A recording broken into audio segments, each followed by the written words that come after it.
Welcome back. All right, 5 games tonight in the National Hockey League. So we will review those 5 games, and then we'll talk about how they affected the standings. So we'll start things off with Tampa Bay playing in Toronto against the Leafs. What a difference a week and a half makes. The Toronto Maple Leafs were kind of dead and buried. The Tampa Bay Lightning were unbeatable, and things have changed. So it's Johansson versus Hildeby in this one. Early pressure by the Leafs. They're kept to the outside. Tampa Bay gets some pressure of their own 2.5 minutes in. Finley has a net feed that gets picked off. Things get pushy on a hold by Hildeby.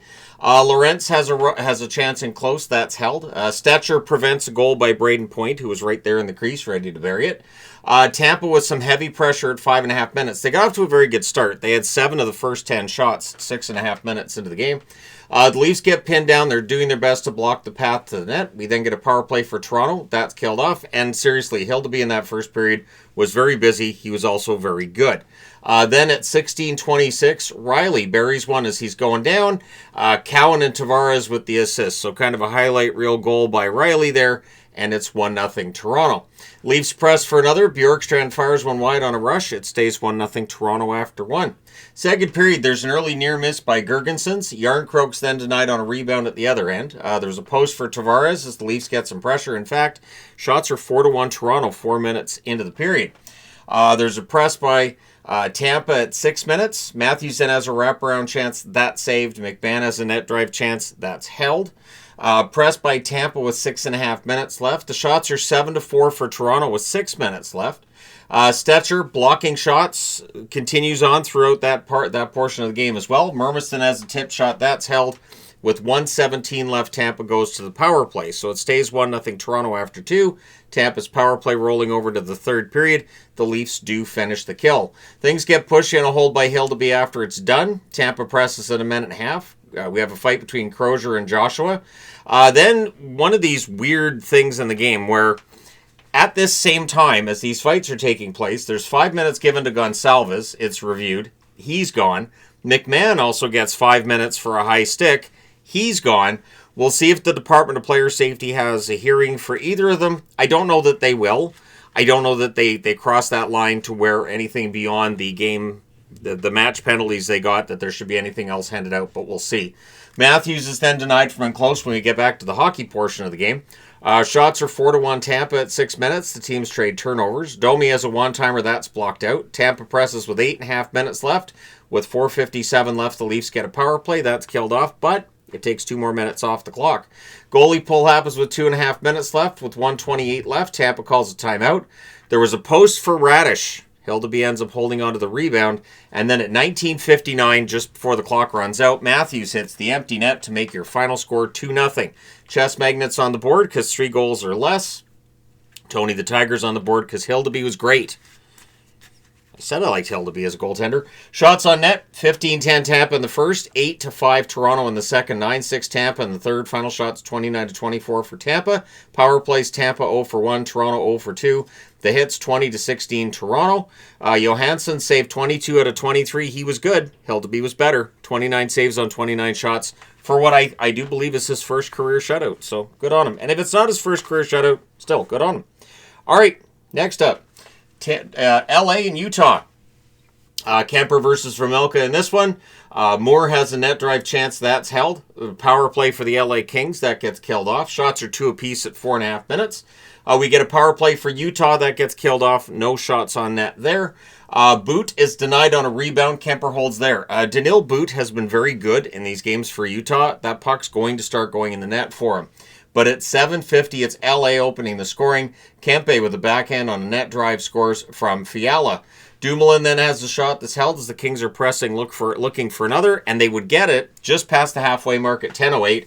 On a breakaway, Armia scores from Fiala. So Yoel Armia with the goal there. It's 2-0 LA. Tanev then scores on a beautiful breakaway, but he was well offside. So this is one of those times where I'm not going to say, some of these offsides are close. No, that one wasn't close. That was definitely offside. It's a shame because it would have been Tanev's first of the year, but there you go. It stays 2-0 for LA. Teams trade rushes and turnovers. The Kings press with 5.5 minutes left. Utah blocks. With 1:17 left, the Mammoth go to the power play. So it's 2-0 LA after 1. The power play rolls into the second period. And early in the second period, Utah scores on that power play at 34 seconds. It's Gunther with a one-timer from the high slot. Keller and Sergachev with the assists, cutting the lead for LA down to 2-1. Mammoth then looked to tie it. Utah goes back to the power play. It's killed off. It had chances, but it is killed off. Shots are 3-2 for Utah at 6 minutes. Then there's a post for Dursey. The rebound gets cleared. Mammoth with some pressure at the half. Boots denied on a rush. Shots are 6 apiece with 5 minutes left. And there's a buzzer beater by Doughty that gets held. It's 2-1 LA after 2. Third period, Gunther takes a puck up high. And then at 3:27, Kopitar buries his own rebound in close at the net. Kempe and Edmondson with the assists restores the 2-goal lead for the Kings at 3-1. The Kings press for another. Hayden then has a wrister that's held as the Mammoth gets some pressure. The Kings press at 7 minutes. Cece has a one-timer that goes wide. The puck's finally cleared. Utah was pinned down for a while there. Shots are 5 apiece at 9.5 minutes. The Mammoth press with 9 minutes left. And at 12:15, Clayton Keller cuts the lead to 3-2. He scores from Schmaltz and Peterka. Then there was a near miss for Krause from the doorstep. Very nearly went in. They showed that one multiple times. Utah presses with 4.5 minutes left. The goalie pull happens with roughly 2 minutes left. And at 18:22, Armia gets the second goal of the game. This one into the empty net to make the score 4-2. So they pull the goaltender again. With 28.1 seconds left, there's a Kings penalty. So it's a 6-on-4 for Utah. They are unable to get a goal. Your final score in this one's 4-2 for the LA Kings. Shots on net, 12-7 LA in the first, 7-6 LA in the second, 8 apiece in the third. Final shots, 27-21 LA. Power plays, LA 0 for 1, Utah 1 for 3. The hits, 32-17 Utah. Kemper saves 19 out of 21. Vejmelka saves 23 out of 26. All right, moving on. The Buffalo Sabres and the Calgary Flames. This game, I'm surprised it's still not going on. It was so slow that when the third period for this game got started, or when this, I should say when the second period here ended, the third period for this game starting, and they started at the same time. So that's 18 minutes more that was spent with stoppages in this game than this one. That's a lot. So it's Luukkonen versus Wolf. Dahlin has a shot that's blocked as the Sabres get some pressure, and eventually Buffalo gets an early power play. So Calgary kills that off. The lone shot on net belongs to Buffalo at 5 minutes. Coleman has a rush chance is kicked aside. Shots are 4-1 Calgary at 9 minutes. So Buffalo goes a while without a shot there. Flames score. Was it in off his glove? Well, they review it. It went in off his arm. So it's deflected in. Sharon Govich with the goal from Uyghur and Kadri at 9:54. So that's a review. That's part of the stoppage right there.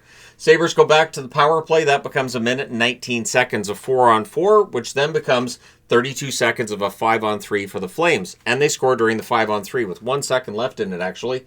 At 13:20, Anderson. It's a screenshot that deflects in. Coronado and Kadri with the assists. The Sabres do finish killing off the 5-on-4, but they're down 2-0. Flames press with 4.5 minutes left. Sabres get some pressure with 2 minutes left. It stays 2-0 Calgary after 1. Second period, Frost denied on a fast break. The Sabres draw a power play. Things get pushed in a hold by Wolf. And then at 4:23, Thompson roofs one from the right circle. Zucker and Norris with the assists. So that cuts the Flames lead 2-1. The Flames then get a power play. That becomes 8 seconds of 5-on-3. They don't score during the 8 seconds of 5-on-3, but they do score on the 5-on-4 on the other side. At 7:05, Huberdeau tips one in from the doorstep. Coronado and Frost with the assists. The Flames have their 2-goal lead back at 3-1. Sabres then look to respond. Thompson scores, but there's an offside challenge, so there's more stoppage time and no goal. Flames press on the next shift. Dahlin has a rush chance. That's blocked out. The Sabres press with 7 minutes left, and at 13:43, it's Owen Power. It's a screenshot that deflects in. Wolf didn't see it. The assist to Krebs and Bryson. But at 14:14, so not long after, it's a cross-crease passing in for Kadri. Farabee and Sharon Govich with the assists. So, yeah, the score just keeps going up. And then at 16:32, Dahlin tips one top shelf on a rush. Doan and Norris with the assists. So that's 1, 2, 3 goals for Buffalo, 4 goals for the Calgary Flames to that point in the game. 3:16 left. The Flames get a power play. That becomes a minute and 30 seconds of 4-on-4. And they score during the 4-on-4. At 17:26 is Kuznetsov bearing a rebound. Coleman with the assist. So that makes it 5-3, and then everything's killed off there. With 45 seconds left, the Sabres go back to the power play. That rolls over into the third period. To start the third period, Alex Lyon is in the net for Buffalo. He went a long while waiting for his first shot in that third period, too. The Flames finish the kill. We get 2 minutes of 4-on-4 after that. 6 minutes in, the shots are 3-0 for Buffalo. So many whistles. I just cannot get over how many whistles we had in this game. Kadri to Sharangovich, near miss. Coronado hits the side of the net on a rush. The goalie pull happens with 3:48 left. With 2:58 left, it becomes 2 minutes of 4-on-4. And during that power play, Buffalo scores. Somewhere Mike Sullivan's furious. Tuck tips one in from Dahlin and Zucker at 17:29, so that cuts the lead down to 5-4. They pull the goalie again. Backlund hits the empty net at 18:12 to make it 6-4 and put the 80s magnet on the board.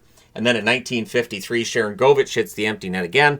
This time the assist going to Kuznetsov. So high-scoring game here, 7-4 win for the Calgary Flames over Buffalo. The Flames stay hot. Shots on net, 12-7 Calgary in the first, 15-10 Buffalo in the second, 7-6 Buffalo in the third. Sounds weird, doesn't it? Fire hot. Final shots, 29-28 for Buffalo. Power plays, Buffalo 2 for 6. The Flames went 2 for 5. That was the league's worst power play against the league's best penalty kill, and they still went 2 for 5. Hits, 19-17 Buffalo. Luukkonen saves 17 out of 22. Lions saves all 4 shots in relief.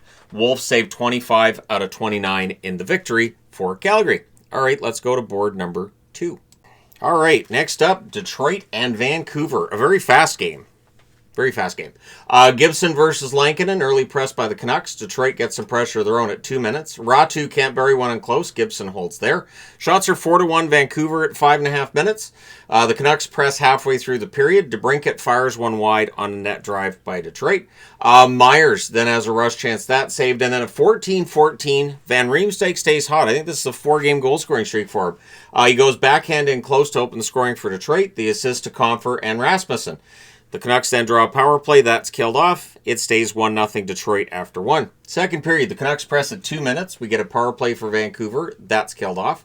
There was a brief Canucks press afterwards. Kane has a wraparound that misses the net. The shots are 3-0 Vancouver at 6 minutes. The Canucks press 7 minutes in.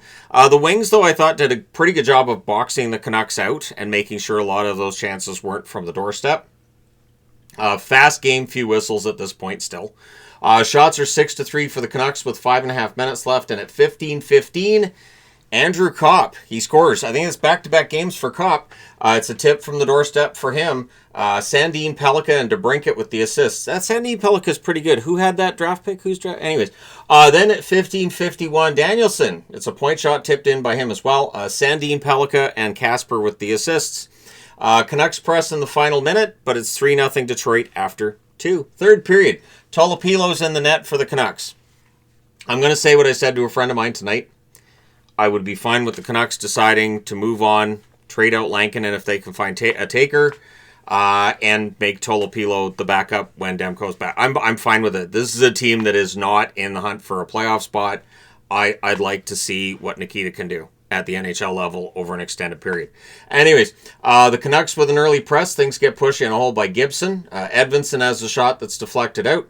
The Canucks press at 5 minutes. Kasper's denied. Tolopilo holds there. Shots are 4-3 for the Canucks at 6 minutes. The Canucks with some pressure at 7.5 minutes. Camp to Besser gets blocked at the net. Tolopilo poke checks Rasmussen as he's doing a net drive. Wings press with 6 minutes left. And so, of course, the Canucks have to pull the goalie early because they're down by 3. And at 15-29, it's an empty netter by Larkin. Raymond with the assist. We get a power play for Detroit. That's killed off. The Wings get a power play. That becomes 4-on-4. And the game comes to an end with a 4-0 win by Detroit. So the Tony the Tiger magnets on the board because Gibson was great. There's an old rule with the Vancouver Canucks that if there's a goaltender coming into a game against Vancouver that's just got bad stats, they shut the Canucks out. Sanford's one that comes to mind that he would come in with St. Louis and he beat the Canucks. And I'm like, I don't understand what's going on. Shots on net, it's many years ago, but still, this is the kind of thing that sticks with you as a Canuck fan. You remember this, you go, they're playing the hits. Shots on net, 11-6 Vancouver in the first, 11-7 Vancouver in the second, 17-7 Vancouver in the third. Yeah, they outshot them 39-20. Power plays, both teams 0 for 2. The hits, 27-15 for Vancouver. Gibson saves all 39 shots for the shutout. So, best game of the year for Gibson. Lankinen 10 saves on 13 shots. Tolopilo saves 6 out of 6 in relief. And I've already said what I've said about how I think he should have a shot at being the backup. But either way, we'll see what they do. All right, last game to review is Minnesota and Seattle. Gustafsson versus Grubauer. Early power play for the Wild. That's killed off. 3 shots on net for that. The Wild press at 5.5 minutes. Kakko has a net drive chance. That's held. The Wild go back to the power play. That's killed off as well. Shots are 8-5 for Minnesota with 6.5 minutes left. Everything gets punchy with 4:57 left because Dunn gets a 5-minute penalty for a hit on Zuccarello.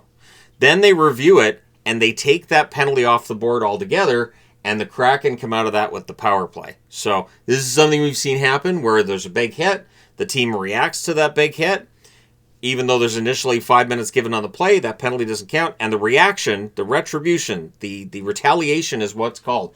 It is the oldest rule in hockey that the retaliation always ends up causing that power play situation. But at any rate, that is killed off, but Zuccarello did not return to the game.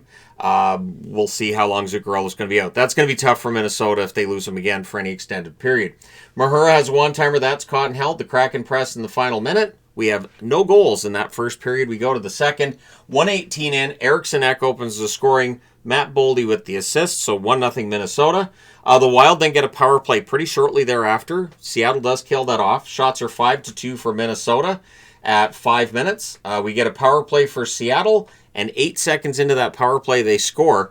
Eberle scores from Stevenson and McCann at 6:48, so Seattle has tied the game at 1. Kraken then press at the half. Riker Evans has a wrister that's held. More pressure by the Kraken with 7.5 minutes left. Things get pushy on a hold by Gustafsson. There was a lot of that tonight. The Kraken go back to the power play. That's killed off. Then things get pushy on a hold by Grubauer with 12.2 seconds left. Like I said, a lot of this tonight in this game. I know other games you would have seen it too, but not as much as this. This game was getting kind of ridiculous. So it's 1-1 after 2. Third period, the Wild press at 2 minutes. Boldy has a sharp angle chance that's held. Teams trade turnovers. Good forechecking by the Wild. The shots are 5-3 Minnesota at 7.5 minutes. And at 8:12, it's a net feed that deflects in off of Johansson. Johansson credited with the goal. Eriksson Ek with the assist. And so Minnesota has a 2-1 lead. Seattle answers. However, it was batted out of the net batted out of the air with a high stick. I did hear a lot of booing from the Seattle crowd. They clearly thought that goal should have counted. If you contact the stick or contact the puck above the crossbar and it goes into the net, it is not a goal. So for any Seattle fans watching this, it's not a goal. I'm not saying that other fans wouldn't have booed it either, but I just thought, they've had this sport in their lives for a shorter period of time than others. It's possible there might be some in the crowd that legitimately don't understand why that wouldn't have counted. And there's been talk at times about maybe allowing some of those goals, maybe relaxing that rule at least a little bit. But it has not been relaxed as of yet, so the goal does not count. Trenyon has a net feed this block. Puck's cleared out. Crossbar and out then for Boldy. Kraken press with 5 minutes left. Eventually they pull the goalie with 1 minute and 50 seconds left, and at 18:45, Kaprizov hits the empty net. Nico Sturm with the assist, so you pull the goalie again. And at 19 minutes, Tarasenko hits the empty net, makes the final score 4-1 in favor of the Minnesota Wild. So outside of that Buffalo-Calgary game, pretty low scoring around the rest of the league. Shots on net, 10-8 Minnesota in the first, 9-6 Minnesota in the second, 10 apiece in the third. Final shots, 29-24 for the Wild. Power plays, Minnesota 0 for 3, Seattle 1 for 3. The hits, 24-16 Minnesota. Gustafsson saves 23 out of 24. Grubauer saves 25 out of 27. So there you go. You guys are all caught up on the games. Let's go ahead and talk about the standings. So this is almost comical at this point. Detroit is now first in the division. 30 games, 35 points, record of 16-11-3. They're 4-4-2 in their last 10, but they're number one in their division, which pushes Tampa down to second. They're now 16-11-2, 34 points. They've followed up a 7-game winning streak with a 4-game losing streak. This is not the way that you want to go. Boston drops to third at 17-13, 34 points in 30 games. Nothing changes with the top 3 teams in the Metro, nor does anything change with the 2 wild cards in the East. Montreal drops 15-10-3, 33 points in 28 games, 5-4-1 in their last 10. They're actually below Philadelphia, but they're 1 point behind both Boston and Tampa. Toronto moves up 32 points now, 14-11-4 record. They're 6-2-2 in their last 10. They now sit only 2 points behind a playoff spot in the Atlantic, and also 2 points behind a wild card spot as well. which pushes down Columbus and it pushes down Florida in the standings. Then we go out west. Minnesota with their win. They pull within 8 points of Dallas. They've played the same number of games at 30. 16-9-5 record, 37 points. 7-2-1 in their last 10 games. Out west, the LA Kings with the victory, 14-8-7, 35 points in 29 games. They're still 4-3-3 in their last 10. San Jose actually moves above the playoff line because Utah lost. So San Jose now has a game in hand on Utah. So San Jose is there. Utah 4-6 in their last 10. I do believe San Jose's 5-5 in their last 10. I don't think I changed that. I was lazy. I just moved the Utah Magnet out, moved the San Jose Magnet in. They have the same record, or had the same record coming into today. Outside of that, nothing really changes. Calgary, 31 games, 28 points. They're tied with Seattle in points, but look at this. 7-2-1 in their last 10. Whereas Seattle, 3-6-1 in their last 10. They now have 28 points in 27 games. I think they've lost 5 in a row in regulation. They got to get this figured out. This is where those games in hand don't help. You got to win when you have games in hand on everybody else. They're still only 3 points back of a playoff spot. They have 3 games in hand on San Jose. But if you're not winning those games in hand, it doesn't really matter. Vancouver with the loss have played 30 games, 11-16-3 record, 25 points. They're 2-7-1 now in their last 10. And they sit just the 1 point ahead of Nashville, who do have 2 games in hand on the Vancouver Canucks. So not a lot changed tonight, but look at that. Detroit's first in their division in December. So that's how wide open the Atlantic is. You can go from being outside of the playoffs to being first place in a night. Just one victory, and that gets it done. All right, let me know your thoughts in the comment section below, as always. Hit like and subscribe in the event you may not have done so already.